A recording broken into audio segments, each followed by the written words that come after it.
ಅವರ ದಿವ್ಯ ಸಾನ್ನಿಧ್ಯವನ್ನು ವಹಿಸಿಕೊಂಡಿರುವಂತಹ ಕಾರ್ಯದರ್ಶಿಗಳಾದಂತಹ ಬಸವರಾಜ್ ದೇಶಮುಖ್ ಅಣ್ಣಜಿಯವರಿಗೆ ಈ ಒಂದು ಕಾರ್ಯಕ್ರಮಕ್ಕೆ ನಮ್ಮ ಮತ್ತು ನಿಮ್ಮೆಲ್ಲರ ಪರವಾಗಿ ಸ್ವಾಗತವನ್ನು ಕೋರುತ್ತೇನೆ. ಅದೇ ರೀತಿಯಾಗಿ ಪೂಜ್ಯ 9ನೇ ಪೀಠಾಧಿಪತಿಗಳು ಚಿರಂಜೀವಿ ದೊಡ್ಡಪ್ಪ ಅವರು ಸ್ಕೂಲಿಗೆ ಹೋಗಿದ ಪ್ರಯುಕ್ತ ಅವರು ಕೂಡ ಈ ಒಂದು ಕಾರ್ಯಕ್ರಮಕ್ಕೆ ಬರುವ ಬದಲಾಗಿ ಪೂಜ್ಯ ಅಣ್ಣಾಜಿಯವರು ಎಂದು ಸ್ಥಾನವನ್ನು ಅಲಂಕರಿಸಿಕೊಂಡಿರ್ತಾರೆ. ಅವರಿಗೂ ಸ್ವಾಗತವನ್ನು ಕೋರುತ್ತೇನೆ. ಅದೇ ರೀತಿಯಾಗಿ ನಮ್ಮ ಕಲ್ಯಾಣ ಕರ್ನಾಟಕದ ಹೆಸರಿಗೆ ತಕ್ಕಂತೆ ಕಲ್ಯಾಣ ಕರ್ನಾಟಕದಲ್ಲಿ ನಡೆದಾಡುವ ಅಣ್ಣ ಬಸವಣ್ಣ ಅಂತ ಹೆಸರಿಗೆ ತಕ್ಕಂತೆ ಈ ನಮ್ಮ ಮಾಜಿ ಸಂಸದರು, ನಮ್ಮ ಮಾರ್ಗದರ್ಶಕರು 1998ರಿಂದ ಅವರ ಒಂದು ಛತ್ರಛಾಯದಲ್ಲಿ ಅವರ ಮಾರ್ಗದರ್ಶನದಲ್ಲಿ ಸಮಾಜ ಸೇವೆ ಧರ್ಮ ಸೇವೆ ಮಾಡುತ್ತಾ ಬಂದಿರುತ್ತೇವೆ. ಡಾಕ್ಟರ್ ಬಸವರಾಜ್ ಪಾಟೀಲ್ ಸೇಡಂಜಿ ಅವರಿಗೂ ಕೂಡ ನಮ್ಮ ನಿಮ್ಮೆಲ್ಲರ ಪರವಾಗಿ ಈ ಒಂದು ಕಾರ್ಯಕ್ರಮಕ್ಕೆ ಹಾರ್ದಿಕ ಸ್ವಾಗತವನ್ನು ಕೋರುತ್ತೇನೆ. ನಮ್ಮ ಕಲಬುರಗಿ ಕೇಂದ್ರೀಯ ವಿದ್ಯಾಲಯದಿಂದ ನಮ್ಮ ಪ್ರೊಫೆಸರ್ ಬಸವರಾಜ್ ಪಿ ಡಣ್ಣೂರ್ ಸರ್ ಅವರು ನಮ್ಮ ಈ ಒಂದು ವೀರಶೆಟ್ಟಿ ಅವರು ಬರೆದಿರುವಂಥ ಕವನ ಸಂಕಲನಕ್ಕೆ ಒಂದೇ ಮಾತಿಗೆ ಅವರು ಕೂಡ ನಮ್ಮ ವೀರಶೆಟ್ಟಿ ಅವರಿಗೆ ಸಪೋರ್ಟ್ ಮಾಡಿ ತಾವು ಏನು ಕನ್ನಡ ಮಾಧ್ಯಮದ ವಿದ್ಯಾರ್ಥಿ ಇದ್ದರೂ ಕೂಡ ಇಂಗ್ಲೀಷ್ನಲ್ಲಿ ಇಂಥ ಒಂದು ಕವಿತೆಯನ್ನು ಬರೆದಿದ್ಯಪ್ಪ, ನಾನು ನಿಮ್ಮ ಕಾರ್ಯಕ್ರಮ ಬರ್ತೀನಿ ಅಂತೇಳಿ ಒಂದೇ ಮಾತಿಗೆ ಬಸವರಾಜ್ ಸರ್ ಅವರು ಕೂಡ ನಮ್ಮ ಈ ಒಂದು ಕಾರ್ಯಕ್ರಮಕ್ಕೆ ಬಂದಿರುತ್ತಾರೆ. ಅವರಿಗೂ ಕೂಡ ನಿಮ್ಮ ವತಿಯಿಂದ ಹಾರ್ದಿಕ ಸ್ವಾಗತವನ್ನು ಕೋರುತ್ತೇನೆ. ಅದೇ ರೀತಿಯಾಗಿ ಮುಖ್ಯ ಅತಿಥಿಗಳಾಗಿ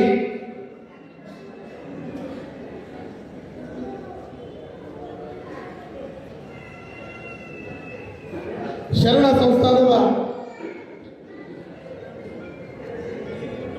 ಪ್ರೊಫೆಸರ್ ಸುಮಂಗಲಾ ರೆಡ್ಡಿ ಅಕ್ಕಾಜಿಯವರು ಕೂಡ ಆಗಮಿಸುತ್ತಾರೆ. ಅವರಿಗೂ ಕೂಡ ನಿಮ್ಮೆಲ್ಲರ ಪರವಾಗಿ ಹಾರ್ದಿಕ ಸ್ವಾಗತವನ್ನು ಕೋರುತ್ತೇನೆ.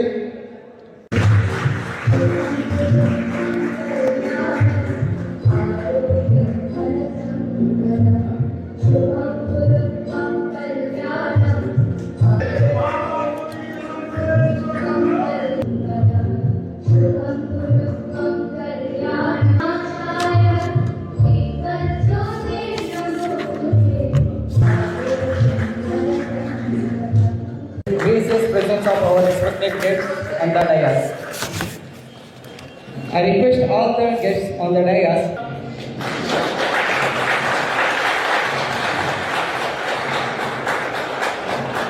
This book is published by Authors Press, publishers of Creative. ಹಳ್ಳಿಯಲ್ಲಿ ಶಿಕ್ಷಕರಾಗಿ ಇಂಗ್ಲೀಷ್ನಲ್ಲಿ MA ಮಾಡಿ ತಮ್ಮ ಅನೇಕ ಗುರುಗಳ ಆಶೀರ್ವಾದದೊಂದಿಗೆ ಉತ್ತಮವಾದ ಇಂಗ್ಲೀಷ್ ಕವಿಯಾಗಿದ್ದಾರೆ. ನಾನು ಈ ಪುಸ್ತಕ ನೋಡಿದ ಮೇಲೆ ನನಗೆ ಸ್ವಂತ ಇಂಗ್ಲೀಷ್ ಕವಿತೆ ಅಷ್ಟು ಅಧ್ಯಯನ ಇಲ್ಲ. ನಾನು ಇಬ್ಬರಿಗೆ ಈ ಪುಸ್ತಕದ ಬಗ್ಗೆ ಪರಿಚಯ ಕೇಳಿದೆ. ಇಬ್ಬರು ಅದರಲ್ಲಿ ಒಬ್ಬರು ಇವತ್ತು ಈ ಕೃತಿಯನ್ನು ಕುರಿತು ಪರಿಚಯ ನೀಡ್ತಾರೆ. ಹಾರ್ವೆಸ್ಟ್ ಆಫ್ ಸ್ಟಿಲ್ನೆಸ್, ಸಾರ್ವಕಾಲಿಕ ಸತ್ಯದ ಮೇಲೆ ನಿಂತಿರುವ ಕವಿತೆಗಳನ್ನು ಅವರು ಬರೆದಿದ್ದಾರೆ. ಮನುಷ್ಯ ಬದುಕಬೇಕಾಗಿದ್ದು ಸಾರ್ವಕಾಲಿಕ ಸತ್ಯಕ್ಕಾಗಿಯೇ. ಇದು ಸತ್ಯದ ಮಾತು. ಆದರೆ ನಾವು ಮಾತು ಸತ್ಯದ ಆಡುತ್ತೇವೆ, ನಮ್ಮ ಬದುಕು ಅದಕ್ಕೆ ವಿಪರೀತವಾಗಿರುತ್ತದೆ. ಆದರೆ ಕಾನ್ಸ್ಟೆಂಟ್ ಹ್ಯಾಮರಿಂಗ್, ಮೇಲಿಂದ ಮೇಲೆ ಹೊಡೆದು ಬಡಿದು ಸತ್ಯದ ಕಡೆಗೆ ತೆಗೆದುಕೊಂಡು ಹೋಗಬೇಕಾಗುತ್ತದೆ. ಅಂತಹ ಒಂದು ಸಂಕಲನವನ್ನು, ಕವಿತೆಗಳ ಸಂಕಲನ ಇವತ್ತು ಬಿಡುಗಡೆಯಾಗಿದೆ.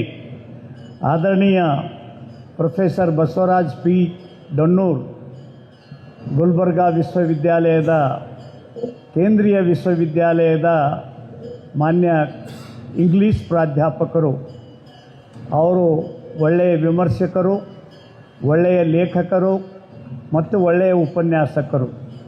ಸೌಭಾಗ್ಯದಿಂದ ಅವರು ಈ ಕೃತಿಯನ್ನು ಕುರಿತು ಮಾತಾಡಲಿಕ್ಕೆ ಒಪ್ಕೊಂಡಿದ್ದಾರೆ ಮತ್ತು ತಮ್ಮ ಮೆಚ್ಚುಗೆಯನ್ನು ಸಹ ವ್ಯಕ್ತ ಮಾಡಿದ್ದಾರೆ. ಯಾಕಂದರೆ ಅವರಿಗೆ ಪರಿಸರ ಇಲ್ಲ.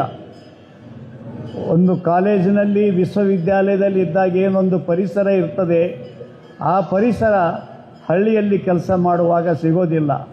ಅಂಥ ವಿಪರೀತ ಪರಿಸ್ಥಿತಿಯಲ್ಲಿಯೂ ಅತಿ ಉತ್ತಮವಾದ ಕವನಗಳನ್ನು ಅವರು ಬರೆದಿದ್ದಾರೆ ಅಂತ ಹೇಳಿ ಡೊಣ್ಣೂರವರು ನನ್ನ ಮುಂದೆ ಭಾವನೆ ವ್ಯಕ್ತ ಮಾಡಿದ್ದಾರೆ. ಅವರು ಇದನ್ನು ಕುರಿತು ಮಾತಾಡ್ತಾರೆ. ನನಗೆ ವೀರ್ ಶೆಟ್ಟಿಯವರು ಅನೇಕ ವರ್ಷಗಳಿಂದ ಪರಿಚಯ, ವ್ಯಕ್ತಿತ್ವ ವಿಕಸನ ಮತ್ತು ಮಕ್ಕಳ ಬೆಳವಣಿಗೆಯಲ್ಲಿ ತನ್ನ ಜೀವನವನ್ನೇ ಮುಡುಪಾಗಿಟ್ಟುಕೊಂಡಿರ್ತಕ್ಕಂಥ ವ್ಯಕ್ತಿ. ತುಂಬ ಸಂತೋಷದಿಂದ ಇವತ್ತಿನ ಈ ಕಾರ್ಯಕ್ರಮದಲ್ಲಿ ಭಾಗಿಯಾಗಿದ್ದೇನೆ. ಮುಂದಿನ ದಿನಗಳಲ್ಲಿ ಅವರ ಈ ಇಂಗ್ಲೀಷ್ ಕೃತಿಗಳು ಕನ್ನಡದಲ್ಲಿಯೂ ಅನುವಾದವಾಗಿ ಎಲ್ಲರಿಗೆ ಅನುಕೂಲವಾಗುವ ರೀತಿಯಲ್ಲಿ ಬೆಳೆದು ಬಂದಲ್ಲಿ ಇನ್ನೂ ಹೆಚ್ಚಿನ ಸಂತೋಷ ಅಂತ ಹೇಳಿ ನನ್ನ ಮಾತಿಗೆ ವಿರಾಮ ಹೇಳ್ತೇನೆ. ಎಲ್ಲರಿಗೂ ನಮಸ್ಕಾರ. English in a primary or high school? In a high school, I think. He's a wonderful man. He has published a collection of poems in English. The title of the poem is Harvest of Stillness. Sedamji has already explained the meaning of this stillness. Stillness means silence. Silence and quiet and calmness. Silence, calmness and quietness. It is very difficult for a man to remain silent. It is very difficult for a man to stay in silence for more than a minute. But a man who can stay in silence, a man who can remain silent, and a man who can appreciate silence and stillness can realize the bliss, can realize God, and can realize the presence of God in every object of nature. So harvest of stillness means this is the fruit of silence, fruits of silence. This is the result of silence. And these 50 poems, I like the poems. I think I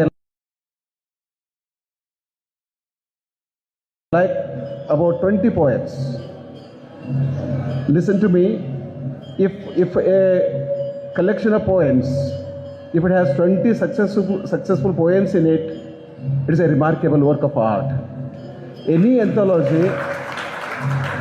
anthology which contains 20 good poems is a very good anthology.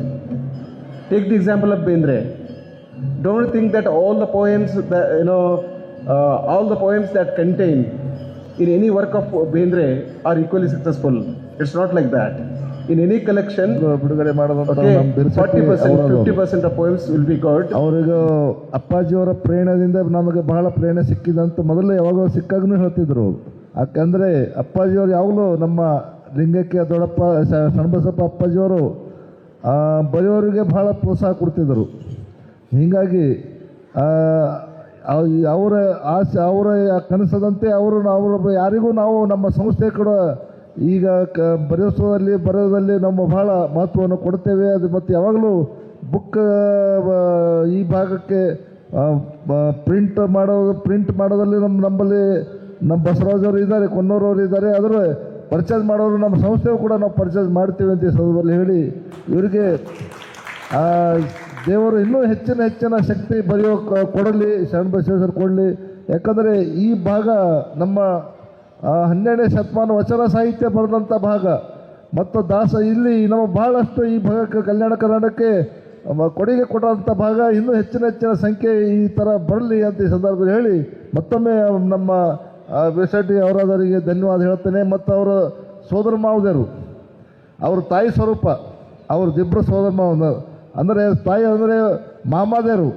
ಒಂದು ಮಾ ಅಂದರೆ ತಾಯಿ, ಎರಡು ಮಾಗಿ ಇಬ್ಬರು ಅವರಿಗೆ ಆಶ್ರಯಾಗಿ ಅವರಿಗೆ ಒಳ್ಳೆಯ ಹುರುಗುಂದಿಸ್ತಾರೆ ಅಂತ ಹೇಳಿದರೆ ಅವರು ಇಬ್ಬರು ಸೋದರ ಮಾವರಿಗೆ ಮತ್ತೊಮ್ಮೆ ನಾವು ಧನ್ಯವಾದವನ್ನು ಹೇಳ್ತೇವೆ.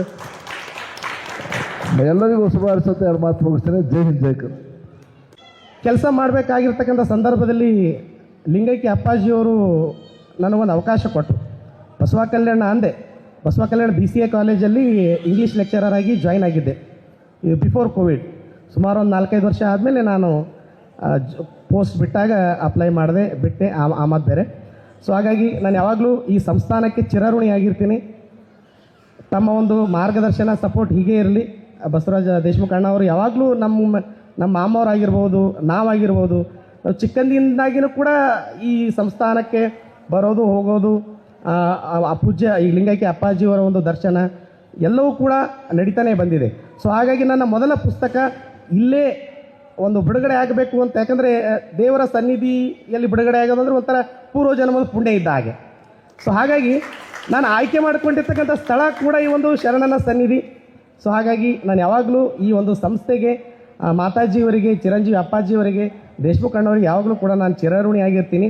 ಅದೇ ರೀತಿಯಾಗಿ ನಮ್ಮ ಪಾಟೀಲ್ಜಿಯವರು, ಒಂದು 2 ನಿಮಿಷದಲ್ಲಿ ಹೇಳ್ತೀನಿ. ಪಾಟೀಲ್ಜಿಯವರು ನಾನು ಅವರಿಗೆ ಭೇಟಿಯಾದಾಗ 2007-8ರಲ್ಲಿ ನನಗೆ ಹೈಯರ್ ಸ್ಟಡೀಸ್ ಸಲುವಾಗಿ ಸ್ಕಾಲರ್ಶಿಪ್ ಕೊಟ್ಟಿದ್ದರು. ಸುಧಾಮೂರ್ತಿ ಫೌಂಡೇಶನ್ ಮತ್ತು ಪಾಟೀಲ್ಜಿಯವರ ಒಂದು ನೇತೃತ್ವದಲ್ಲಿ. ಆವಾಗ 2,500 ಐ ಥಿಂಕ್ ಐ ಹ್ಯಾವ್ ಫೊಗಾಟನ್ ಪಾಟೀಲ್ಜಿ ಅಪ್ಪಾಜಿ, ಅದು ಮರೆತು ಬಿಟ್ಟಿದ್ದೆ ನಾನು. ಆವಾಗ ನಾನು 2 ವರ್ಷದ ಫೀಸ್ ಆಗಿತ್ತು ರೀ ಅಪ್ಪಾಜಿಯದು. ಸೊ ಆವಾಗ ನಾನು ಅಂದೆ, ನಾನು ಇವತ್ತು ಏನೇ ಇದ್ದೀನಿ, ಇವತ್ತು ತಮ್ಮ ಎದುರುಗಡೆ ನಿಂತು ಮಾತಾಡ್ತಾ ಇದ್ದೀನಿ, ಈ ಒಂದು ಕವನಗಳ ಸಂಕಲನ ಬರ್ದೀನಿ ಅಂತಂದರೆ ಎಲ್ಲೋ ಒಂದು ಕಡೆ ಪರೋಕ್ಷವಾಗಿ ಪಾಟೀಲ್ಜಿಯವರ ಒಂದು ಆಶೀರ್ವಾದ ನನ್ನ ಮೇಲೆ ಇದೆ. ಅವರ ಮಾರ್ಗದರ್ಶನದಲ್ಲಿ ನಾನು ಇನ್ನು ಮುಂದೆ ಬೆಳಿತೀನಿ ಅಂತಕ್ಕಂಥ ಒಂದು ವಿಶ್ವಾಸ ನನಗೆ ಇವತ್ತು ಆಗ್ತಾ ಇದೆ. ಅಣ್ಣಾಜಿಯವರಿದ್ದಾರೆ, ಮಾತಾಜಿಯವರಿದ್ದಾರೆ, ಅವ್ರ ಬಗ್ಗೆ ಎಷ್ಟು ಹೇಳಿದ್ರು ಕೂಡ ಕಡಿಮೆ. ಈ ಥರ ಮಾಡ್ತಾ ಇದ್ದೀವಿ ಅಂದ್ರೆ ಆಯ್ತು, ನಮ್ಮ ಸಂಸ್ಥಾನದಲ್ಲಿ ಇದೆ, ಒಂದು ಬಿಟ್ಟು 2 ಕಲ್ಯಾಣ ಮಂಟಪ ಅದಾವೆ, ಇಲ್ಲೇ ಮಾಡಿರಿ. ಮತ್ತು ಪ್ರಸಾದ ಹೆಂಗ್ರಿ ಮಾತಾಜಿ ಅಂತ ಕೇಳಿದೆ. ಆಯಿತು, ಪ್ರಸಾದ ವ್ಯವಸ್ಥೆ, ಶರಣದಾಸದ ಪ್ರಸಾದ ವಿಚಾರ ಮಾಡೋದೇ ಬೇಡ. ಲಕ್ಷಾಂತರ ಜನ, ಕೋಟ್ಯಾಂತರ ಜನರಿಗೆ ಆಶ್ರಯ ಸ್ಥಾನವಾಗಿರ್ತಕ್ಕಂಥ ಈ ಒಂದು ಕಲಬುರಗಿ ಸಂಸ್ಥಾನ, ಲಿಂಗೈಕ್ಯ ಅಪ್ಪಾಜಿಯವರು ಹಾಗೂ ಕಲಬುರಗಿ ಶ್ರೀ ಶರಣಬಸವೇಶ್ವರ ನಿಮ್ಮೆಲ್ಲರ ಆರಾಧ್ಯ ದೈವ ಅಂಥ ಒಂದು ಶರಣನ ಸನ್ನಿಧಿಯಲ್ಲಿ ನನ್ನ ಪುಸ್ತಕ ಬಿಡುಗಡೆ ಆಗೋದು ಪೂರ್ವಜನ್ಮದ ಪುಣ್ಯ. ನಮ್ಮ ಊರಿನ ಜನ ಎಲ್ಲ ಬಂದಿದ್ದಾರೆ, ನನಗೆ ಹರಿಸ್ಲಾಕ್ ಬಂದಿದ್ದಾರೆ. ಒಂದೇ ಹೇಳ್ತೀನಿ ಅಪ್ಪಾಜಿ, ಈ ಪುಸ್ತಕ ಮೇಲೆ ಇರ್ತಕ್ಕಂಥ ಒಂದು ಕವರ್ ಪೇಜ್ ಏನಿದೆಯಲ್ಲ ಅಪ್ಪಾಜಿ, ಇದು ನಮ್ಮೂರ ಕೆರೆ. ಇದು ಆ್ಯಕ್ಚುಲಿ ಡಿಸೈನ್ ನಾನೇ ಮಾಡಿದ್ದು ಅಪ್ಪಾಜಿ. ನಮ್ಮೂರ ಕೆರೆ ಇದು. ಯಾವಾಗೋ ಒಂದು ಸಲ ಅಂದರೆ ಯಾವ ಥರ ಕೆಲಸಕ್ಕೆ ಬರುತ್ತೆ ಅಂತಕ್ಕಂಥದ್ದು. ಯಾವಾಗೋ ಒಂದು ಸಲ ವಾತಾವರಣ ಚೆನ್ನಾಗಿತ್ತು, ಅವಾಗ ಫೋಟೋ ಕ್ಲಿಕ್ ಮಾಡಿದ್ದೆ, ನಮ್ಮೂರ ಕೆರೆಯ ವಿಹಂಗಮ ನೋಟ ಅಂತ ವಾಟ್ಸಪ್ಪಲ್ಲಿ ಸುಮ್ಮನೆ ಹಾಗೆ ಸ್ಟೇಟಸ್ ಹಾಕಿದ್ದೆ. ಅದು ಮುಂದೆ 3 ವರ್ಷಗಳಾದ ನಂತರ ನನ್ನ ಬುಕ್ಕಿಂದ ಕವರ್ ಪೇಜ್ ಆಗ್ತಂತ ನಾನು ಕನಸು ಮನಸ್ಸನ್ನಾಗಿ ಅಂದ್ಕೊಳ್ಳಿಲ್ಲ. ಸೊ ಹಾಗಾಗಿ ಏನೇ ಇರಲಿ, ನಾನು ಈ ಒಂದು ಸಂದರ್ಭದಲ್ಲಿ ನಾವು ಪಾಟೀಲ್ಜಿಯವ್ರಿಗೆ ಕೇಳಿದಾಗ, ನೀನು ಸರ್ಕಲ್ ಎಲ್ಲಿದೆ, ಈಗೆಲ್ಲ ಇಂಗ್ಲೀಷ್ ಪುಸ್ತಕ ಎಲ್ಲ ಬಿಡುಗಡೆ ಮಾಡ್ತಾ ಇದೆಯಾ, ನೀನು ಎಲ್ಲಿದೆ ಅಂತ ಅಂದಾಗ, ಅಪ್ಪಾಜಿ ಬೆಂಗಳೂರು ಇದ್ದಾರೆ, ಹೈದರಾಬಾದ್ ಇದ್ದಾರೆ, ಡೆಲ್ಲಿ ಇದ್ದಾರೆ ಅಪ್ಪಾಜಿ, ಸರ್ಕಲ್ ಇದೆ, ಆದರೆ ಅವರು ಬರೋ ಕಂಡೀಷನ್ ಇಲ್ಲ. ಹಾಗಾಗಿ ಮತ್ತೆ ಏನು ಮಾಡಬೇಕಂತ ಇದೆಯಾ ಅಂತಂದಾಗ, ಬಸವರಾಜ್ ಡೋಣೂರ್ ಸರ್ ಅವರಿಗೆ ಕೇಳೋಣ, ರಿಕ್ವೆಸ್ಟ್ ಮಾಡೋಣ ಅಂತ ಅನ್ಕೊಂಡಿನಿ ರೀ ಅಪ್ಪಾಜಿ ಅನ್ನೋಷ್ಟರಲ್ಲಿ ಅವ್ರ ಬಾಯಿಂದನೇ ಮತ್ತು ಆಯ್ತು, ನನ್ನ ಹತ್ರ ನಂಬರ್ ಅದ, ನಾನು ಕಾಲ್ ಮಾಡ್ತೀನಿ ಅಂದರೆ ಇಮಿಡಿಯೇಟ್ ಕಾಲ್ ಮಾಡಿದ್ರು. ಒಂದೇ ಮಾತು ಹೇಳಿದ್ರು, ಒಂದೇ ರಿಂಗಿಗೆ ಎತ್ತರ. ಅಂದರೆ ಸರ್ ಅವ್ರು ಎಷ್ಟೊಂದು ಪೊಲೈಟ್ ಅಂದರೆ, ನಮ್ಮ ಡೋಣೂರ್ ಸರ್ ಕೂಡ ಪಾಟೀಲ್ಜಿ ಅವ್ರು ಅಂದರು 40 ನಿಮಿಷ ನಿಂಗೆ ಟೈಮ್ ಅದ, ಯಾಕಂದ್ರೆ ಅವರು 3 ಗಂಟೆ ಶಾರ್ಪ್ ಅಲ್ಲಿಂದ, ಯಾಕಂದ್ರೆ is a man of principle. Patilji ಅವರು ಅಷ್ಟೇ ಆಯಿತು, ನಮ್ಮದು ಡೋಣೂರ್ ಸರ್ ಕೂಡ ಅಷ್ಟೇ ಆಯಿತು. ಅವ್ರ ಬಗ್ಗೆ ಕೇಳಿದ್ದೀವಿ. ನನ್ನ ಸೌಭಾಗ್ಯ ಅಂತಂದರೆ ನನ್ನ ಕಾರ್ಯಕ್ರಮಕ್ಕೆ ಮುಖ್ಯ ಅತಿಥಿಗಳಾಗಿ ಅವ್ರಿಗೆ ಇನ್ವೈಟ್ ಮಾಡಿ, ನನ್ನ ಒಂದು ಆ್ಯಸ್ ಎ ಬಟಿಂಗ್ ಪೋಯೆಟ್, ಉದಯೋನ್ಮುಖ ಕವಿ, ನನ್ನ ಒಂದು ಕಾರ್ಯಕ್ರಮಕ್ಕೆ ಅವ್ರಿಗೆ ಕರೆಸಿ ಇದು ಮಾತಾಡೋಕ್ಕೆ ಸಾಧ್ಯ ಆಗಿರೋದು ನಮ್ಮ ಒಂದು ಪಾಟೀಲ್ಜಿಯವರಿಂದ ಅಂತ ಈ ಒಂದು ಸಂದರ್ಭದಲ್ಲಿ ತಮ್ಮ ಎದುರುಗಳೇ ನಾನು ಹೇಳ್ತೀನಿ. ಪಾಟೀಲ್ಜಿಯವರು ಇಲ್ಲದೇ ಇದ್ದರೆ ನಾನು ಮತ್ತೆ ಯಾರೋ ಅಷ್ಟೊಂದು ಎಫೆಕ್ಟಿವ್ ಆಗಿರ್ತಿರ್ಲಿಲ್ಲ. ಇನ್ನೊಂದು, ಇವತ್ತು ಅಪ್ಪಾಜಿ ಜನಸಂಖ್ಯೆ ಸ್ವಲ್ಪ ಯಾಕೆ ಕಡಿಮೆ ಆಗಿದೆ ಅಂದರೆ SDA ಎಕ್ಸಾಮ್ ಮಾಡಿದವ್ರೆ ಅಪ್ಪಾಜಿ. ಲಾಸ್ಟ್ ಟೈಮ್ TET ಇತ್ತು, ಈ ಸಂಡೆಗೆ SDA ಎಕ್ಸಾಮ್ ನಡೀತಾ ಇದೆ. ಸುಮಾರು ಒಂದು 50 ಜನ ನಾನು ಕಾಲ್ ಮಾಡಿ ಹೇಳಿದ್ರೆ ಅಟೆಂಡ್ ಮಾಡೋದಾಗಲಿಲ್ಲ. ನನ್ನ ಮೊಬೈಲ್ ಬೇರೆಯವ್ರಿಗೆ ಕೊಟ್ಟೆ, ಇರಲಿ ಪರವಾಗಿಲ್ಲ. 2ನೇ ಬುಕ್ ಅಪ್ಪಾಜಿ ಡಾಕ್ಟರ್ ಗುರುರಾಜ್ ಕರಜಿ ಸಾಹೇಬರು ತಮ್ಮ ಒಂದು ಮಾರ್ಗದರ್ಶನದಲ್ಲಿ ನನ್ನ 2ನೇ ಬುಕ್ಕಿಗೆ ಮುನ್ನುಡಿ ಬರೆದಿದ್ದಾರೆ, ಹಾರ್ವೆಸ್ಟ್ ಆಫ್ ಲೆಜೆಂಡ್. ಈ ಒಂದು ಹಾರ್ವೆಸ್ಟ್ ಕಂಟಿನ್ಯೂ ಆಗುತ್ತೆ, ಈ ಒಂದು ಸುಗ್ಗಿ ಕಂಟಿನ್ಯೂ ಆಗಿದೆ. ಇದು ಹಾರ್ವೆಸ್ಟ್ ಆಫ್ ಸ್ಟಿಲ್ನೆಸ್. ಮೊದಲ ಹಂತದಲ್ಲಿ 50 ಕವನ ಸಂಕಲನಗಳು. ಒಂದೇ ಲೈನಲ್ಲಿ ಹೇಳ್ತೀನಿ, AABB ರೈಮಿಂಗ್ ಸ್ಕೀಮ್ ನಮ್ಮದು ಡೋಣೂರ್ ಸರ್ ಅವರು ಇದರಲ್ಲಿ ಅಬ್ಸರ್ವ್ ಮಾಡಿದ್ದಾರೆ. ಸಂಗೀತ ಇದೆ, ರೈಮ್ ಇದೆ, ರಿದಮ್ ಇದೆ ಅಂತ ಹೇಳಿದ್ದಾರೆ. ನಮ್ಮ ಮುತ್ಯ ನಮ್ಮ ಅಜ್ಜ ಈರಣ್ಣ ಮಾಸ್ಟರ್, ನನಗೂ ಕೂಡ ಇವತ್ತಿಗೂ ಕೂಡ ಹಳ್ಳಿಗೆ ಈರಣ್ಣ ಮಾಸ್ಟರ್ ಅಂತ ಕರೀತಾರೆ. ಸೊ ಹಾಗಾಗಿ ನಮ್ಮ ಅಜ್ಜ ಸಂಗೀತ ಮಾಸ್ಟರ್ ಕೂಡ ಆಗಿದ್ದಾರೆ ಅಪ್ಪ. ತಾವು ರೈಟ್ಲಿ ಪಾಯಿಂಟೆಡ್ ಔಟ್, ವೀರಶೆಟ್ಟಿಯಲ್ಲಿ ಎಲ್ಲೋ ಒಂದು ಕಡೆ ಸಂಗೀತಗಾರ ಇದ್ದಾನೆ ಅಂತಂದರೆ ಅದಕ್ಕೆ ಕಾರಣ ನಮ್ಮ ಅಜ್ಜ ಹಿಂದೆ ಖಾಸಗಿ ಮಾಸ್ಟರ್ ಇದ್ದನು. ನಮ್ಮ ಊರಲ್ಲೆಲ್ಲ ಬಂದಿದ್ದಾರೆ ಹಿರಿಯರು, ಗುರು ಹಿರಿಯರು ಮಾರ್ಗದರ್ಶನ ಮಾಡೋಕ್ಕೆ. ನಮ್ಮ ಅಜ್ಜ ಈರಣ್ಣ ಮಾಸ್ಟರ್ ಖಾನಗಿ ಮಾಸ್ಟರ್ ಅಂದಾಗ ಅವಾಗೆಲ್ಲ. ಅದೇ ರೀತಿಯಾಗಿ ಅವರು ಸಂಗೀತ ಮಾಸ್ಟರ್ ಕೂಡ, ತಬಲಾ ಮತ್ತು ಪೇಟಿ ಎಲ್ಲೋ ಒಂದು ಕಡೆ ಅದು ಬ್ಲಡ್ಡಲ್ಲಿ ಹಾಗೆ ಬಂದಿದೆ. ಏನೋ ಒಂದು ಉದಯೋನ್ಮುಖ ಪ್ರತಿಭೆ ಈ ಒಂದು ಸಾಹಿತ್ಯ ಪ್ರಪಂಚದಲ್ಲಿ ಸಿಕ್ಕಾಪಟ್ಟೆ ಕವಿಗಳಿದ್ದಾರೆ. ಅದರಲ್ಲಿ ಜಸ್ಟ್ ಒಂದೊಂದು ಹಂಬಲ್ ಅಟೆಂಪ್ಟ್ ಇದು. ಈ ಒಂದು ವಿಶಾಲ ಸಮುದ್ರ, I am just like a drop of water. So ಹಾಗಾಗಿ ನಾನು ಎಲ್ಲರಿಗೂ ಕೂಡ ವೇದಿಕೆ ಮೇಲೆ ಇರ್ತಕ್ಕಂಥ ಗಣ್ಯರು ತಾವೆಲ್ಲ ಸಮಯವನ್ನು ಕೊಟ್ಟು ನಮ್ಮೊಂದು ಕಾರ್ಯಕ್ರಮವನ್ನು ಯಶಸ್ವಿಗೊಳಿಸಿದ್ರಿ. ನಮ್ಗೆ ಯಾವಾಗಲೂ ನಾನು ಚಿರಋಣಿ ಆಗಿರ್ತೀನಿ. ನಮ್ಮ ಶ್ರೀಕಾಂತ್ ಸರ್ ಅಂತೂ ಇಲ್ಲ, ಈಗ ಎಕ್ಸಾಮ್ ಇದ್ದಾವೆ, ಹೆಂಗೆ ಮಾಡಲಿ ವೀರಶೆಟ್ಟಿ, ನನಗೆ ಆಗಂಗಿಲ್ಲ, ಇಬ್ಬರೇ ಇದ್ದೀವಿ, ಆದರೂ ಕೂಡ ನಾನು ಟ್ರೈ ಮಾಡ್ತೀನಿ ಅಂದರು. ಬಟ್ ನಿನ್ನೆ ನಾ ಬಸವ ಕಲ್ಯಾಣಕ್ಕೆ ಅವ್ರಿಗೆ ಇನ್ವಿಟೇಷನ್ ಕೊಡೋಕ್ಕಂತ ಹೋಗಿದ್ದೆ. ಸಡನ್ನಾಗಿ ಏನಾಯಿತು, ನನಗೆ ಆರಾಮಿಲ್ಲ, ನಾನು ಊರಿಗೆ ಬಂದೀನಿ, ಬಟ್ ನಿನ್ನ ಕಾರ್ಯಕ್ರಮಕ್ಕೆ ಬರ್ತೀನಿ, 1 ತಾಸಾದ್ರೂ ಬಂದು ನೀವು ಕೂತು ಸ್ವಲ್ಪ ಏನಾದರೂ ಹೇಳಿ ಹೋಗ್ತೀನಿ ಅಂತಂದರು. ಅವರಿಗೂ ಕೂಡ ನಾನು ಈ ಒಂದು ಸಂದರ್ಭದಲ್ಲಿ ಧನ್ಯವಾದಗಳನ್ನು ಹೇಳ್ತೀನಿ. ನಮ್ಮ ವೀರೇಶ್ ಪೂಜಾರಿ ಸರ್ ಅವರು, ಇದು ಗುರು ಶಿಷ್ಯರ ಸಂಗಮ. ನಮ್ಮ ಗುರುಗಳು ಕೂಡ ಇವತ್ತು ನಾನು ಈ ಸ್ಟೇಜ್ ಮೇಲೆ ಇದ್ದೀನಿ ಅಂತಂದರೆ ನಮ್ಮ ಗುರುಗಳು ಇಲ್ಲೇ ಇದ್ದಾರೆ, ಪರಮೇಶ್ವರ್ ಅಂತ ಶಾಂತಮೂರ್ತಿಗಳು. ನಂದು ಇವತ್ತು ಇಷ್ಟು ಇಂಗ್ಲೀಷ್ ಫೌಂಡೇಶನ್ ಸ್ಟ್ರಾಂಗ್ ಆಗಿದೆ ಅಂದರೆ ನಮ್ಮ ಪರಮೇಶ್ವರ್ ಎಷ್ಟೊಂದು ಅದ್ಭುತ ಅಂದರೆ ಫೌಂಡೇಶನ್ ಸ್ಟ್ರಾಂಗ್. ಯಾವುದೇ ಒಂದು ಬಿಲ್ಡಿಂಗ್ ನಿಂದಿರಬೇಕಾದ್ರೆ ಫೌಂಡೇಶನ್ ಸ್ಟ್ರಾಂಗ್. ಆ ಫೌಂಡೇಶನ್ ಮಾಡಿರ್ತಕ್ಕಂಥ ನಾನು ಯಾವಾಗಲೂ ಚಿರಋಣಿ ಆಗಿರ್ತೇನೆ ಸರ್. ಪ್ಲೀಸ್ ಪರಮೇಶ್ವರ್ ಇಲ್ಲೇ ಇದ್ದಾರೆ, ಅದ್ಭುತ ಶಿಕ್ಷಕರು. ಒಬ್ಬ ವಿದ್ಯಾರ್ಥಿಗೆ ಒಳ್ಳೆಯ ಶಿಕ್ಷಕರು ಸಿಕ್ಕರೆ ಅವನು ಎಷ್ಟೊಂದು ಎತ್ತರ ಮಟ್ಟಕ್ಕೆ ಹೋಗ್ತಾನೆ ಅಂತಕ್ಕಂಥದ್ದು. ಈಗ ನಾನು ಎತ್ತರ ಮಟ್ಟ ಇಲ್ಲ, ನಮ್ದು ಯಾವಾಗಲೂ ಏನಂದರೆ ನನಗಿಂತ ಕಿರಿಯರಿಲ್ಲ, ಶಿವಭಕ್ತರಿಗಿಂತ ಹಿರಿಯರಿಲ್ಲ. ನಾನೇನು ದೊಡ್ಡವಲ್ಲ. ನಾನು ಯಾವಾಗಲೂ ಏನು ಅನ್ಕೊಳ್ತೀನಿ ಅಂದರೆ, ಒಂದು ಹಿಂದಿಯಲ್ಲಿ ಮಾತಿದೆ, ಸಾಮ್ನೆ ಒಳಗೂ ಕವಿ ಕಮ್ಜೋರ್ ನೈ ಸಮಜ್ನ. ಹಾಗಾಗಿ ನಾನು ಯಾವಾಗಲೂ ಪ್ರತಿಯೊಬ್ಬರಿಂದ ಒಂದೊಂದು ಕಲಿತಾ ಹೋಗ್ತಿದ್ದೀನಿ. ಈ ಒಂದು ಪುಸ್ತಕಗಳು 2 ನಿಮಿಷದಲ್ಲಿ ಮುಗಿಸ್ಬಿಡ್ತೀನಿ. ಇವು ಯಾವ ಥರ ಕಾವ್ಯಗಳು ಹುಟ್ಟುಕೊಂಡು ಅಂತಕ್ಕಂಥದ್ದು. ಈ ನಾನು ಬರಿಬೇಕಾದ್ರೆ ಇವತ್ತು ಬರದೆ ಅಂದರೆ ಆ ಫ್ಲೋ ಒಂದೇ ಸಲ ಬಂದಿದ್ದಲ್ಲ, ಇದು ವರ್ಷಾನುಗಟ್ಟಲೆ ಟೈಮ್ ತೊಗೊಂಡಿದ್ದು. ಈಗ ನಾವು ಸರ್ಕಾರಿ ಶಾಲೆ ಶಿಕ್ಷಕರಾಗಿದ್ದಾಗ ಬೆಳಗ್ಗೆಯಿಂದ 4 ಗಂಟೆ ತನಕ 4:15 ತನಕ ಸ್ಕೂಲ್. ಆಮೇಲೆ whenever I got leisure time, ಆ ಲೀಜರ್ ಟೈಮನ್ನು ನಾನು ಈ ಥರ ಯೂಸ್ ಮಾಡ್ಕೊಂಡಿದ್ದೀನಿ. ಬೇರೆ ಬೇರೆಯವ್ರು ಲೀಜರ್ ಟೈಮಲ್ಲಿ ಏನೇನು ಮಾಡ್ತಾರೆ, ಏನೋ ಒಂದು ಮಾಡಬೇಕು, ಸಮಾಜ ನನಗೇನು ಕೊಟ್ಟಿದೆ ಅಥವಾ ದೇಶ ನನಗೇನು ಕೊಟ್ಟಿದೆ ಅನ್ನೋದಕ್ಕಿಂತ ದೇಶಕ್ಕೆ ನಾನೇನು ಕೊಡ್ತೀನಿ ಅಂತಕ್ಕಂಥದ್ದು ಇಂಪಾರ್ಟೆಂಟ್. ಸೊ ಹಾಗಾಗಿ ಒಂದು ಸಣ್ಣ ಒಂದು ಪ್ರಯತ್ನ ಮಾಡಿದ್ದೀನಿ ನಾನು. ಅದೇ ರೀತಿಯಾಗಿ ಒಂದು ಬಸವಣ್ಣನವರ ಸಮಕಾಲೀನ ವಚನಕಾರರಾಗಿರ್ತಕ್ಕಂಥ ಹುಲಿಗೇರಿ ಸೋಮನಾಥ್ ಅವರು ಒಂದು ಕಡೆ ಹೇಳ್ತಾರೆ, ಕೆಲವೊಮ್ಮೆ ಬಲ್ಲವರಿಂದ ಕಲಿತು, ಕೆಲವೊಮ್ಮೆ ಶಾಸ್ತ್ರಗಳನ್ನು ಕೇಳ್ತಂ, ಕೆಲವೊಮ್ಮೆ ಮಾಳ್ಪವರಿಂದ ಕಂಡು, ಕೆಲವೊಮ್ಮೆ ಸುಜ್ಞಾನದಿಂದ ನೋಡ್ತಂ, ಕೆಲವೊಮ್ಮೆ ಸಜ್ಜನ ಸಂಘದಿಂದ ಅರಿಯಲ್ ಸರ್ವಜ್ಞನಪ್ಪಂ ನರಂ ಫಲವಂ ಪಳ್ಳ ಸಮುದ್ರವೈ ಹರಾರ ಶ್ರೀ ಚನ್ನ ಸೋಮೇಶ್ವರ ಅಂತಾಗ ಎಲ್ಲರಿಂದ ಸ್ವಲ್ಪ ಸ್ವಲ್ಪ ಜ್ಞಾನವನ್ನು ಪಡ್ಕೊಂಡಿದ್ದೀನಿ. ಇಲ್ಲ ನಮ್ಮ ಮಾರ್ಗದರ್ಶಕರಿದ್ದಾರೆ, ನಮ್ಮ ಗುರುಗಳು ಹೆಂಗಿದೆ ಅಂದರೆ, ಡೋಣೂರು ಸರ್ ಅವರು ಸ್ಟೂಡೆಂಟ್, ನಮ್ಮ Veeresh Poojari sir, Veeresh Poojari sir student ನಾನು, ಅಂದರೆ ಗುರು ಶಿಷ್ಯರ ಸಂಗಮ ಇಲ್ಲಿ. ಸೊ ಹೀಗಾಗಿ ನಾನು ಹೆಚ್ಚಿಗೆ ಮಾತಾಡೋದಿಲ್ಲ. ಈ ಒಂದು ಪದ್ಯಗಳು ದಯವಿಟ್ಟು ತಾವು ಕೊಂಡುಕೊಂಡು ಓದಬೇಕು. ಈಗ ಆಥರ್ ಸ್ಪೇಸ್ ನ್ಯೂ ಡೆಲ್ಲಿಯವರು ಪಬ್ಲಿಷ್ ಮಾಡಿದ್ದಾರೆ. ಇದು ಆಲ್ರೆಡಿ ವರ್ಲ್ಡ್ ವೈಡ್ ರೀಚ್ ಆಗಿದೆ, ಗ್ಲೋಬಲ್ ಮಾರ್ಕೆಟಿಂಗ್ ಇದೆ. It already reach across the world. ಅವ್ರ ಪ್ರೆಸ್ದವ್ರು ಎಷ್ಟೊಂದು ಆ್ಯಕ್ಟಿವ್ ಆಗಿದ್ದಾರೆ ಅಂತಂದರೆ, ಈ ಥರ ಮ್ಯಾನುಸ್ಕ್ರಿಪ್ಟ್ ಸಿಗೋದೇ ಬೇಕ್ರಿ. ಈ ಥರ ಮ್ಯಾನುಸ್ಕ್ರಿಪ್ಟ್ ಸಿಕ್ತಂತಂದರೆ ಆಲ್ರೆಡಿ ಇದು ಪುಸ್ತಕ ಇವತ್ತು ನಾವು ಅಫಿಷಿಯಲ್ ಆಗಿ ಮಾಡ್ತಾ ಇದ್ದೀವಿ. ಬಟ್ ಅಕ್ಟೋಬರ್ 7 ತಾರೀಕು ಆಲ್ರೆಡಿ ರಿಲೀಸ್ ಆಗಿದೆ. ಅಮೆಝಾನ್ ಇಂಟರ್ನ್ಯಾಷನಲ್ ಪ್ಲಾಟ್ಫಾರ್ಮ್ ನಿಮ್ಗಂತೂ ಗೊತ್ತಿದೆ, ಫ್ಲಿಪ್ಕಾರ್ಟ್, ಅಮೆಝಾನಲ್ಲಿ ಅವೈಲೇಬಲ್ ಇದೆ. ನೀವು ಜಸ್ಟ್ ಟೈಟಲ್ ಸರ್ಚ್ ಮಾಡಿದ್ರೆ ಸಾಕು, ಹಾರ್ವೆಸ್ಟ್ ಆಫ್ ಸ್ಟಿಲ್ನೆಸ್ ಅಂತ, ಅಥವಾ you can search by my name Veer Shetty ಅವರಾದಂತ ಸರ್ಚ್ ಮಾಡಿದ್ರು ಕೂಡ you can get it. So ದಯವಿಟ್ಟು ಇಲ್ಲಿ ಸ್ವಲ್ಪ ಪುಸ್ತಕಗಳು ತರಿಸಿದ್ದೀನಿ ನಾನು, ಯಾಕಂದರೆ ಅದು ಪ್ರಿಂಟಿಂಗ್ ಕಾಸ್ಟಲ್ಲಿ ನನಗೆ ಏನು ಬೀಳುತ್ತೆ, ಸಾಹಿತ್ಯ ಓದೋರ ಸಂಖ್ಯೆ ಕಡಿಮೆ ಆಗಿದೆ ಅಪ್ಪಾಜಿ. ಸೊ ಹಾಗಾಗಿ ನಾನು ಎಷ್ಟಾಗ್ತಾ ಆಗಲಿ, ಎಷ್ಟು ಸಾಧ್ಯ ಆಗ್ತಾ ಆಗಲಿ, ಇಲ್ಲಿಂದನೇ ಒಂದು ಕ್ರಾಂತಿ ಸ್ಟಾರ್ಟ್ ಮಾಡೋಣ.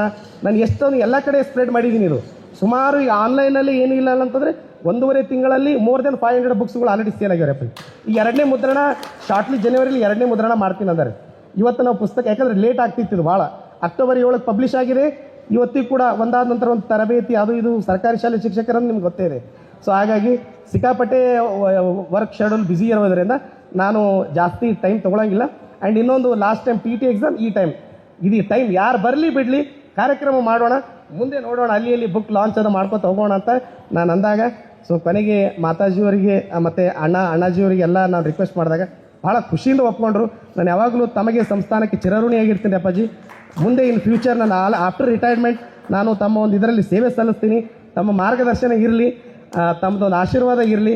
ನಮ್ಮದು ಅಪ್ಪಾಜಿ ಪಾಟೀಲ್ಜಿ ಅಂತೂ ಶಾಂತ ಮೂರ್ತಿಗಳವರು. ನೀ ಏನು ಮಾಡು, ಆಲ್ವೇಸ್ ನಾನು ನಿಮ್ಗೆ ಸಪೋರ್ಟ್ ಇರ್ತೀನಿ ಅಂತಕ್ಕಂಥದ್ದು. ಸೊ ಅವರು ಕೂಡ ಹಾಗಾಗಿ ನಮ್ಮ ಪಸಾರ್ ಸರ್ ಬಂದಿದ್ದಾರೆ, ಅವರಿಗೂ ಕೂಡ ಧನ್ಯವಾದಗಳು. ನಮ್ಮ ಎಜುಕೇಷನ್ ಡಿಪಾರ್ಟ್ಮೆಂಟಿಂದ ECO ಸರ್ ಮಂಜುನಾಥ್ ಸರ್ ಬಂದಿದ್ದಾರೆ. ನಮ್ಮ DDPI ಸಾಹೇಬರು ಬರಬೇಕಾಗಿತ್ತು, ಕಾರಣಾಂತರಗಳಿಂದ ಬರೋಕ್ಕಾಗಲಿಲ್ಲ, ಅದಕ್ಕೆ ಮಂಜುನಾಥ್ ಸರ್ ಅವರು ಕಳಿಸಿದ್ದಾರೆ. ಅವರಿಗೂ ಕೂಡ ನಾನು ಯಾವಾಗಲೂ ಕೃತಜ್ಞನಾಗಿರ್ತೀನಿ.